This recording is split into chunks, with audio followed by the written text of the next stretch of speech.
राख राख झालं खळ पेटली सुडी पुन्हा जीव पेरलाया बरडावरी पोट अन पाठ आमचे श्रद्धास्थान मार्गदर्शक आधारस्तंभ आदरणीय स्वर्गीय आमदार अनिल भाऊ बाबर प्रथम पुण्यतिथी निमित्त विनम्र अभिवादन। अभिवादक द विटा मर्चंट्स कोऑपरेटिव्ह बँक लिमिटेड विटा, विनोद गुळवणी चेअरमन, उत्तम चौथे वाइस चेअरमन, वैभव मेत्रे बीओएम अध्यक्ष, सर्व अधिकारी, सर्व संचालक मंडळ, कर्मचारी वर्ग विटा।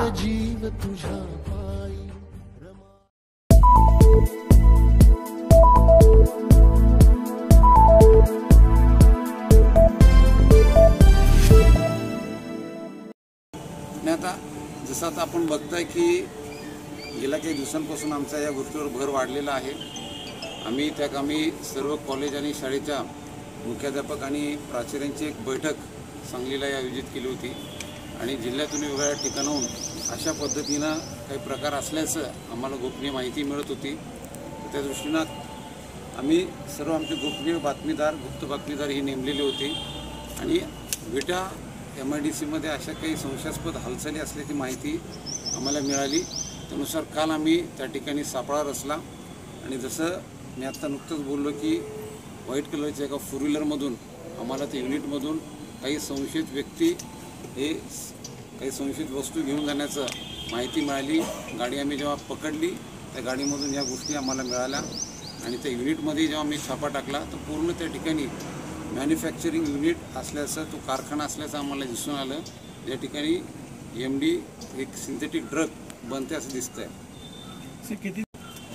आता आम्ही यामध्ये आणखीन चौकशी करतोय, पण जी आमच्या समोर आत्तापर्यंत माहिती येते हे नुकतंच काही दिवसांखाली हे युनिट बंद असलेलं युनिट भाड्यानं देण्यात आलेलं होतं आणि त्या ठिकाणी अत्तर किंवा सेंट बनवण्याचं काम चालवलं जाईल असं या आरोपींनी सांगितलेलं होतं आणि त्या नावाखाली ते जागा भाड्याने दिलेली होती। आरोपी महाराष्ट्रातलेच आहेत का बाहेरचे? याच्यामध्ये आता काही आरोपी बाहेरचे पण आहेत, काही स्थानिक पण आहेत, काही इतर जिल्ह्यातले पण आहेत। त्यांच्याकडे आता सखोल चौकशी चालू आहे की याच्यामागं आणखीन कोणाकोणाचा हात आहे आणि ज्या अर्थी विटासारख्या ग्रामीण भागामध्ये येऊन हा प्रकार त्यांनी सुरू केलेला आहे त्यामध्ये आणखीन स्थानिक पातळीवर पण त्यांना कोणाचं याच्यामध्ये मदत झालेली आहे का हे पण आपण तपासत बघतोय। हे कुठं कुठं विकले जात आहे किंवा जात होणार होतं असं आपल्याला काय माहिती मिळाली? आरोपींकडे आमची त्याबाबत सखोल चौकशी चालू आहे, त्याबाबत कसून तपास आम्ही करू, पण सध्या तरी असं दिसतंय की हे मोठ्या मेट्रो सिटीजमध्ये पाठवण्यात येणार होतं आणि त्या ठिकाणी याची विक्री केली जाणार होती। ते पण आम्ही आता तपासामध्ये जसा काय रोल आहे, सहभाग आहे ते बघून निश्चितच कारवाई करू।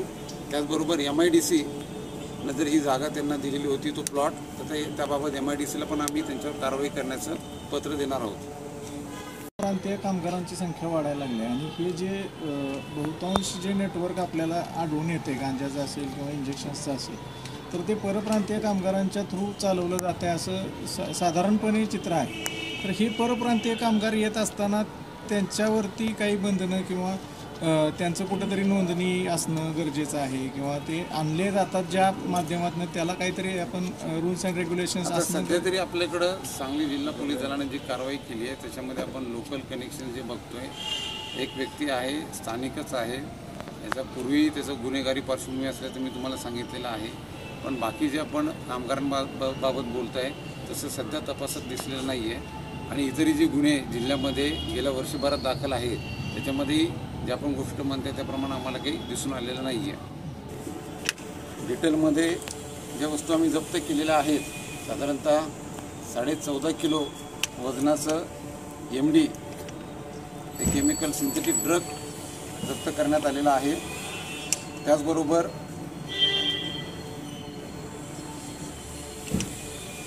याच्यामध्ये जे रॉ मटेरियल आहे टोलिन केमिकल आहे, त्याचे 2 ड्रम 200 लिटरचे, त्याचबरोबर एक प्लास्टिकचा कॅन ज्याच्यामध्ये परत 35 लिटरचं टोलिन आहे, एक 200 लिटरचा प्रोपिलीन क्लोराईडचा एक ड्रम आहे, 2 प्लास्टिकचे कॅन आहे ज्यामध्ये ॲल्युमिनियम क्लोराईडची पावडर आहे जी 50 किलोग्राम, तिथे 2 प्लास्टिकचे कॅन आहेत, 6 प्लास्टिकचे 50 लिटर क्षमतेचे हायड्रोक्लोरिक ॲसिडचे कंटेनर आहेत.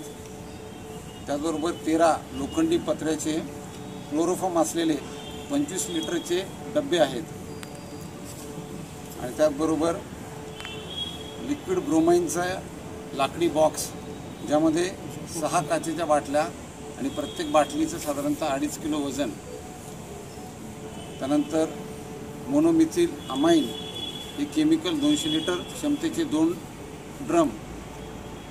आणि पूर्ण जे मी आता डिस्टिलेशन असेंब्ली म्हटलं, या ठिकाणी हे पूर्ण रॉ मटेरियल वापरून त्यापासून MD ड्रग्ज बनवण्याचं ती सगळी यंत्रसामुग्री आहे. त्यासाठी सर्व पोलीस स्टेशन प्रभारींना सूचना दिलेल्या आहेत. कुठेही 200 मीटरच्या परिसरामध्ये गुटखा तंबाखूजन्य पदार्थ विकल्या जाऊ नये यासाठी पण आम्ही प्रयत्न करत आहोत. आपल्याकडे जी माहिती असेल ती तुम्ही पोलीस स्टेशनला देत चला, जेणेकरून आम्हाला ती कारवाई करणं सोपं जाईल. गोगो म्हणून एक सिगारेट काहीतरी मिळते, गोगो म्हणून मोकळी सिगारेट प्रत्येक विट्यातल्या पानपट्टीवर वेगळी जातात. सिगारेट मोकळा असतं ती सिगारेट. स्मोकरा म्हणून एक पॅकेट मिळते, तिची आम्ही न्यूज केलेली होती 7 स्टार मराठी. ते पॅकेट्स आम्हाला अडगळीच ठिकाणी बऱ्याच ठिकाणी मिळाले. शिवाय याच्यामध्ये अजून एक बटन म्हणून प्रकार विट्यात प्रसारित होतं. आणि याची शिकार जी आहे ती 14 वर्षापासूनची मुलं आहेत, 10वी 11वी अशा एजमधली मुलं आहेत. आणि तुम्हाला म्हटलं याच्यावर की जे आम्ही एकही कारवाई नाही आहे. सर्व शाळा कॉलेजच्या मुख्याध्यापक प्राचार्यांची बैठक बोलली होती. त्याच कामी आम्ही त्यांच्याकडून ही माहिती घेतली की त्यांच्या परिसरामध्ये कुठं कुठं हा प्रकार त्यांना असल्याचं जाणवतं किंवा माहिती आहे. ती माहिती जशी आमच्याकडे शेअर होईल त्याप्रमाणे आम्ही कारवाई